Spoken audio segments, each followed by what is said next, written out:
السلام عليكم ورحمة الله وبركاته. الله أكبر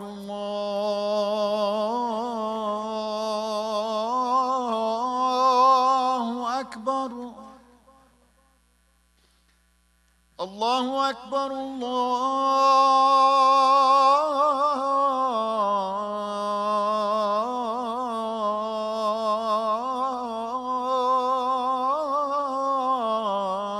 الله أكبر. أشهد أن لا إله إلا الله.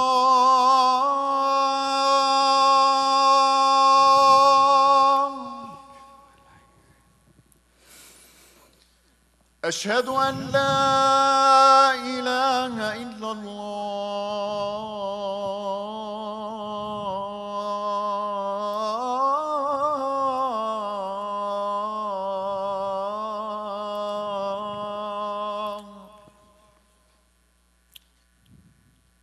أشهد أن محمدًا رسول الله.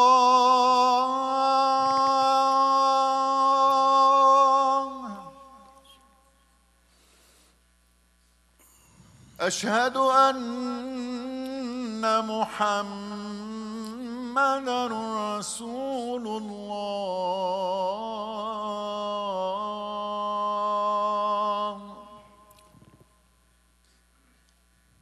حي على الصلاة.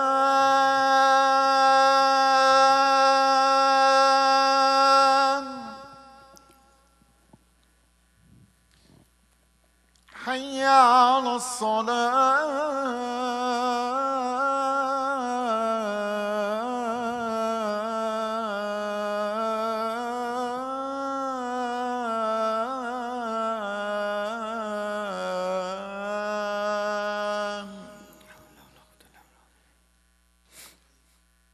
حي على الفلاح.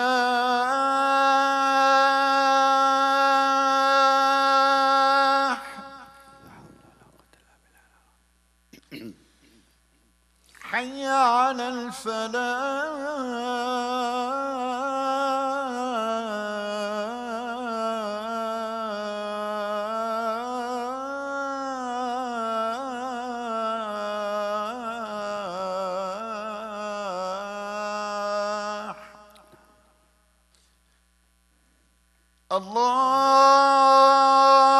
الله أكبر الله أكبر. لا إله إلا الله.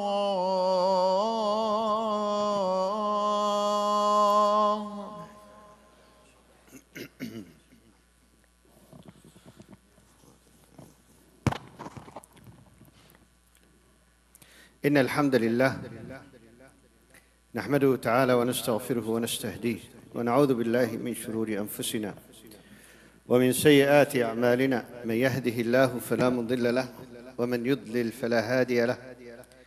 ونشهد أن لا إله إلا الله وحده لا شريك له ونشهد أن محمدًا عبده ورسوله أرسله الله تعالى بالهدى ودين الحق ليظهره على الدين كله ولو كره الكافرون. نحمده تعالى على نعمائه لا نحصي ثناء عليه، وكما أثنى على نفسه أو أثنى عليه رسوله عليه الصلاة والسلام. نشكره ولا نكفر، نؤمن به ونتوكل عليه، هو مولانا وعلى الله فليتوكل المؤمنون. ثم أما بعد، أحبتي في الله. History is a lesson to be learned. And there's no time frame that carries so much lessons for us to learn than the time that the Rasul ﷺ lived in. And in fact, it's not just lessons to be learned, it's religion to be embraced. For his life for all of us is a way of our religious life. And there are moments in the history of the Rasul ﷺ, if not all of them, has something to do with shaping the future, but nothing that pops up to our mind as much as Al-Hijrah changed the course of human history. And I'm not talking about just moving from one city to another or establishing a new state where that state over the years became the dominant voice in the world. But I'm talking about the process that Allah subhanahu wa ta'ala decreed for the Rasul sallallahu alaihi wasallam to go through, to make that event happen, to make that history come to life. There was a struggle. There were moments that were not easy during the process. And I asked myself, it could have been easier. Allah subhanahu wa ta'ala took the Rasul sallallahu alaihi wasallam from Mecca to Jerusalem over a mule that got there within moments, if not a few hours of that night. And he was elevated to the heavens, not just on the face of earth. He was elevated to the heavens in that same night and returned. If it was a matter of moving from Mecca to Medina, Allah subhanahu wa ta'ala could have carried his Rasul sallallahu alayhi wa sallam to Medina in a blink of an eye. Those 40 individuals that were waiting for him at the door to assassinate him would not have had a chance. But the Rasul sallallahu alayhi wa sallam had to go through the process. Allah ta'ala allowed his prophet to go through that so we learn. We understand how to accomplish our missions. We understand how the world functions. It has sunan. It has ways that cannot be altered. And if we don't follow those ways, then we are not going to get to our destined hopes. And it started by the Rasul sallallahu alaihi wasallam understanding that no one man can do everything on their own. No one individual can succeed, no matter how valuable that individual is, no matter what the abilities of that individual are. There's no one that more capable in the history of mankind than the Rasul sallallahu alaihi wasallam. He had within his abilities that if he was to make a dua to transform the mountains into treasures, he would have. It was within his capacity that if he would have made a dua that the mountains clash on a whole city and destroy it, he could have, but he did not. He had to go through the process, and it was not just him that was in it. When Abu Bakr as-Siddiq came to the Rasul sallallahu alaihi wasallam, he said, Ya Rasulullah, permission for me to migrate to Medina. He said, As-suhbat as-suhbat, Ya Abu Bakr. Companionship. He wanted someone there to be with him, to carry the burden, to lessen the burden, to soften the blow. And Allah Ta'ala mentioned that in the Quran Al-Karim, إِذْ يَقُولُ لِصَاحِبِهِ لَا تَحْزَنْ. When you have someone on your side, that sadness, that grief, that sorrow kind of lessens down and mellows. Musa alayhi salam, he had all the abilities to deliver the message. Allahu a'lamu haythu yaj'alu risalata. Anyone that Allah Ta'ala has chosen for his message, that person has all the abilities and capacity to deliver the message with no doubt whatsoever. Yes, we read in the Quran Al-Karim that Musa said to Allah subhanahu wa ta'ala, Huwa afsahu minni lisana, when he requested that his brother Harun accompanies him in this message, that he's more articulate than I am. But if you read the story, Musa was the one that addressed Fir'aun, and vice versa. Fir'aun was addressing Musa. Harun was not in the picture in that process, but Musa understood.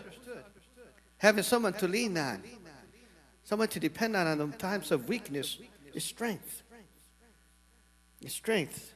That's the sunnah. When we live in our lives, if we live like we can do it all on ourselves and we can accomplish all of our dreams with no help, then you have failed yourself that moment of that thought. You read throughout the life of the prophets, they've always had someone. In fact, they're named in the Quran Al-Karim as the supporters, the people that give victory, Al-Ansar. People that made it happen. Even though Allah Ta'ala could have said, be, and it is. Kun fayakun. And looking into the depth of this event, everyone was involved in a society with all their flavors. A diversity of supporters made Al-Hijrah happen. Those who were not free had something to do with it. The servant of Abu Bakr was charged to go by the transportation.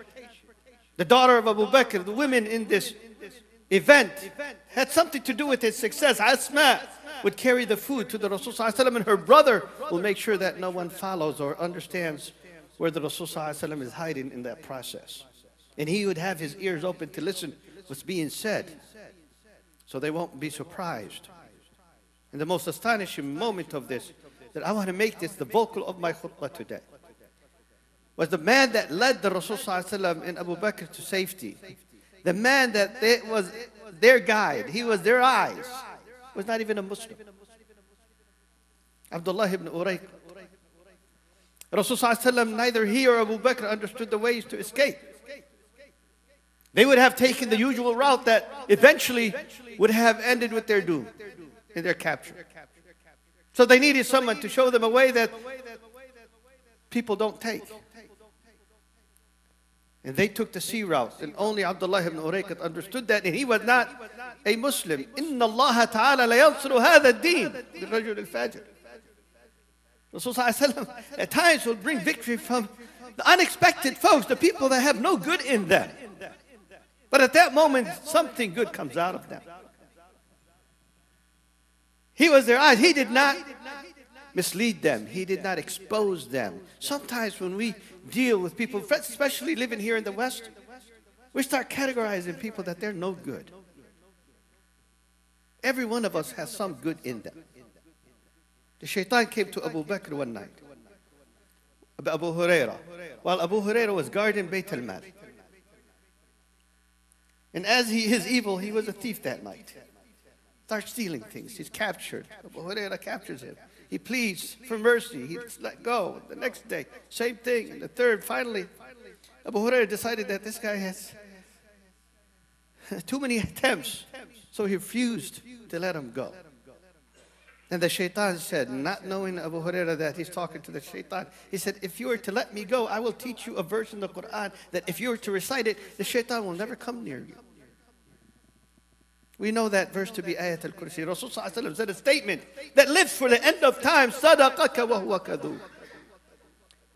He told you the truth even though he's a person of lies. That's his identity, a liar throughout his history. But one moment of time, he said the truth. Moment that we adopt an attitude of eliminating people, we tend to lose a lot. Rasul ﷺ, in this crucial event of his journey that created a new history, he trusted an un-Muslim person, a person that did not embrace his faith, a non-Muslim man, a kafir, to be his most important supporter for his journey. And surprises can come. If you put your faith in Allah subhanahu wa ta'ala and you take the necessary steps to make things happen, then surprises come when you don't know. Throughout the journey to Medina, supplies were low, and the enemy is in pursuit. And they hear there's a huge ransom that's being displayed. Ma'bad comes from nowhere. Rasul ﷺ finds the milk that he needs and the food that he is in dire need with Abu Bakr. Into Medina they have reached safely. It's not just that he left to create another state. It's everyone was involved to do so. The city of Medina was created by people that not necessarily were thought of positively. Part of the fabric of Medina, that the Rasul ﷺ created an alliance with the Jews. Part of the fabric of Medina, that he had to tolerate those hypocrites that would not stop creating rumors. It wasn't a perfect situation. It wasn't an ideal place in a sense of perfection. But it's the ideal situation that Allah subhanahu wa ta'ala has deemed to have on earth. Bani Israel, they just recently been saved. And they witnessed the destruction of their enemy that have enslaved them throughout the years. They saw Fir'aun drown, only to say, that we will worship a cow. And they forgot that Allah Ta'ala did save them. That's how the world is structured. That the truth has to find some challenges. But within those challenges, there's amazing things that can happen. Incredible things that happen.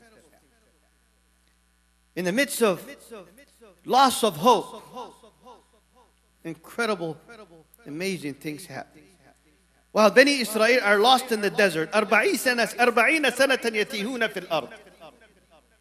Who would have figured 40 years that they're lost in the desert, but Allah subhanahu wa ta'ala still brought down food for them from Jannah. Al-manna was-salwa.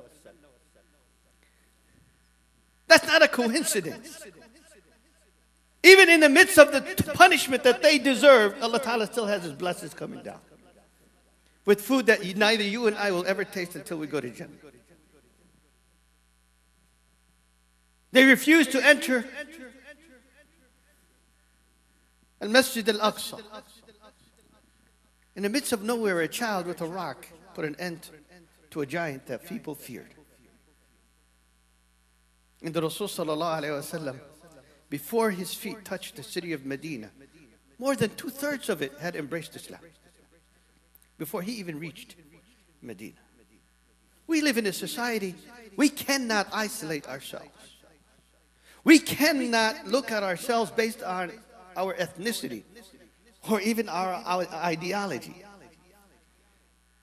And this group is from here and that group from there. We have to come together and unite. Last Tuesday, we had an election here. It's a primary election. Might not be such a big deal, but it does display how our community functions and where we stand. Election that has nothing to do whatsoever in sense of your ethnicity or your ideology, but what is best for the community and what can better our daily lives. And maybe create a hopeful future for children that we have nowhere else to take them to. But we found ourselves divided within our ethnicities and with our accents. And even when we did show up, it didn't look that well. Brothers and sisters, we live in an atmosphere that cannot have us be divided. We cannot put a blind eye towards the method that the Rasul sallallahu alaihi wasallam lived his life with. At moments of despair, when they could not go for Umrah, and they could not enter Mecca, where anger is at its peak, and where the thought that Uthman has been killed, and war is imminent, Abu Bakr was there next to the Rasul sallallahu alaihi wasallam, hearing the Rasul sallallahu alaihi wasallam saying, today, whatever they come with of peace treaty, I will accept. The matter is what makes people better, not who wins. And it looked bleak, but it was just a matter of 2 years or so. In fact, Mecca happened. Victory is not when you think it happens. Allah Ta'ala said to Musa, Inna radduhu ilayki. We will bring your child back to you. It wasn't the next day. It took a while. It took a while. Allah Ta'ala works within His own time. And the tools that are used are not normal tools. Sometimes they're not understood. But if we take our necessary steps, the world would be in our service. When Allah Ta'ala says that He created heavens and earth for us, that means it functions for us. We use it and it happened. If a spider, if the story is true, created a web to hide the Rasul sallallahu alaihi wasallam in the cave, then the world did function in that way. If a tree was crying that the Rasul sallallahu alaihi wasallam is no longer leaning against, the world is functioning for our service. If a rock was giving him salam in the city of Mecca, the world responds to your needs. If Uqba ibn Nafi is calling all the creatures in Morocco to walk out, or Tunisia to walk out and empty the space for the Muslims because the world functions for our service. So we should be functioning for Him, and He functions the world for us. In the moment we eliminate, then we just blocked His will, even though nothing can block His will. اللهم لا تدع لنا ذنبا إلا غفرته. أقول ما تسمعون وأستغفر الله لي ولكم فاستغفروه إنه هو الغفور الرحيم.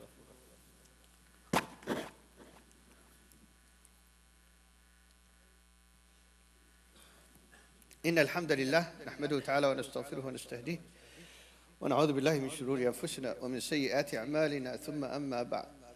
When Allah subhanahu wa ta'ala wanted to mention the Rasul sallallahu alayhi wa sallam in his best of characters, He said, لَقَدْ جَاءَكُمْ رَسُولٌ مِّنْ أَنفُسِكُمْ عَزِيزٌ عَلَيْهِ مَا عَنِتُّمْ. It was hard on the Rasul sallallahu alayhi wa sallam that people do not see the truth. It was hard for him that they did not listen. In the midst of them not listening, it wasn't anger in his response. It was anger at himself. فَلَا تَذْهَبْ نَفْسُكَ عَلَيْهِمْ حَسَرَاتٍ. Do you see the difference what I'm saying? When people neglected to listen to the Rasul, when people announced their animosity to the Rasul, his return was not anger at them. It was anger at himself that he was not doing better. To allow them to see through the cloud that's hovering over their shoulders. Until Allah Ta'ala told him, فَلَا تَذْهَبْ نَفْسُكَ عَلَيْهِمْ حَسَرَاتٍ. He accused himself of not delivering the message. Until Allah Ta'ala told him, إِنَّكَ لَا تَهْدِي مَنْ أَحْبَبْتَ. You don't give the guidance to who you wish. We do. وَلَكِنَّ اللَّهَ يَهْدِي مَن يَشَاءُ. We have the attitude of pointing fingers at all times, except at ourselves. This deen is about what you can offer, not what you can take. And our city is worthy for us to offer all of our presence. The next election is coming in just a few months, in November. We are not going to change the world in that election, but we can change the world of our own. We can maybe create a little bleak light, a little candle that shines for our children. Maybe a street can be fixed, or a school that can be better, or security in our streets can be preserved, or maybe less taxes can be demanded by our taxpayers, maybe a little more respect from our officials towards our community. Little baby steps that can change drastically if we just come out, united, one voice. The election is not an ideology, based on ideology differences, no. It's not even based on ethnicity, no. It's based on what's better for our community. And if the Rasul ﷺ was able to create an alliance in Medina with people that waited for so long to kill him, why can't we create an alliance with people that just want to live safely with us and peacefully? I noticed children under the age of 30 did not show up last Tuesday. The majority of those who showed up are uncles, which I thought should be the other way around. That means we're not educating our kids enough to know the importance of being part of the fabric of a society that's theirs. This is their home. It's more of their home than a home of our own, who migrated at an age that we never saw America as our core place to stay. For many of us, we were forced to stay. Our children, they are going to choose to stay. We need to have our youth be part of this. I don't really care much of who's being chosen, as much as you are actually making a choice. If we start making choices, maybe one day we'll make the right choice. If we never actually start to make a choice, it's not the matter of who won that. We lost.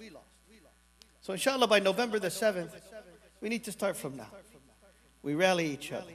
We build bridges. We forget our differences. We can fight in our masajid internally. Who cares? We can look different in our clothing. Who cares? Our accents can be different. We can talk differently. Who cares? But on the voting day, we're all the same. Citizens that choose the right thing for our city.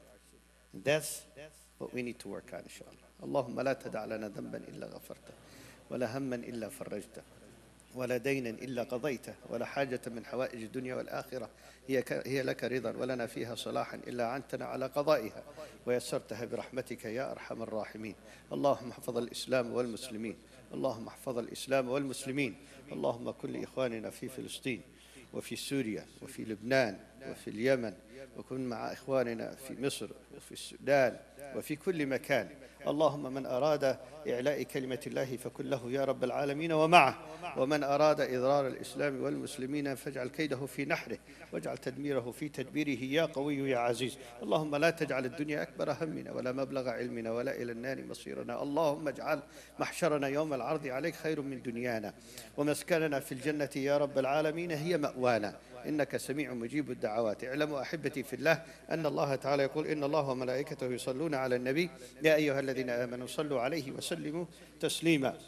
ثم اعلموا أن الله تعالى يقول: إن الله يأمر بالعدل والإحسان وإيتاء ذي القربى وينهى عن الفحشاء والمنكر والبغي يعظكم لعلكم تذكرون. فاذكروا الله العظيم الجليل يذكركم واشكروه على نعمه يزدكم